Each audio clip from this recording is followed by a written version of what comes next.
Hi everyone. இன்னைக்கு நம்ம பார்க்க போகிற டாபிக் பேர் என்னன்னா பிராமரி பிராணாயாமா, அதாவது ஹம்மிங் பீ சவுண்ட் அப்படின்னு சொல்லுவாங்க. இதை வந்து தமிழ் எப்படி சொல்லுவாங்கன்னா தேனியோட ரீங்காரத்தோட ஒலி மாதிரி இசைக்கும் இந்த ப்ராக்டிஸ் பண்ணும்போது.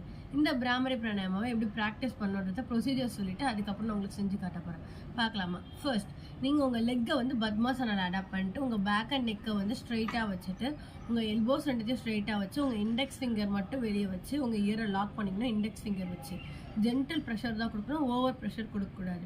அப்புறம் கண்ணை மூடிட்டு உங்கள் மூக்கு வழியாக மூச்சை இழுத்து உங்கள் வாய் வழியாக மூச்சை விடணும். விடும்பொழுது ன்ற ஒரு சவுண்டோட விடணும்.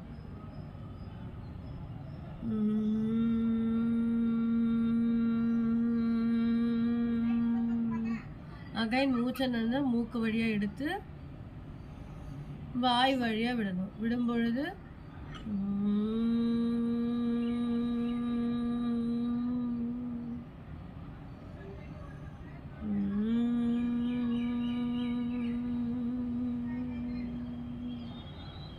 இந்த மாதிரி நீங்கள் வந்து early morning or late at நைட்டில் வந்து ப்ராக்டிஸ் பண்ணணும். 10 to 5 ரவுண்ட்ஸ் வந்து நீங்கள் ப்ராக்டிஸ் பண்ணுறதால வந்து உங்களுக்கு டென்ஷன், ஆங்ஸைட்டி, டிப்ரெஷன் இதெல்லாம் ரிலீவ் ஆகி இன்சோமியா, அதாவது தூக்கமின்மையிலேருந்து உங்களுக்கு வந்து ரிலீஃப் கிடைக்கும். இதை யாரெல்லாம் ப்ராக்டிஸ் பண்ணக்கூடாதுன்னு பார்த்தீங்கன்னா இயர் இன்ஃபெக்ஷன், இயர் சர்ஜரி பண்ணியிருக்கவங்களும் ப்ராக்டிஸ் பண்ணக்கூடாது. ஹை பிபி இருக்கவங்க ப்ராக்டிஸ் பண்ணக்கூடாது. தேங்க்யூ ஃபார் வாட்சிங் திஸ் வீடியோ.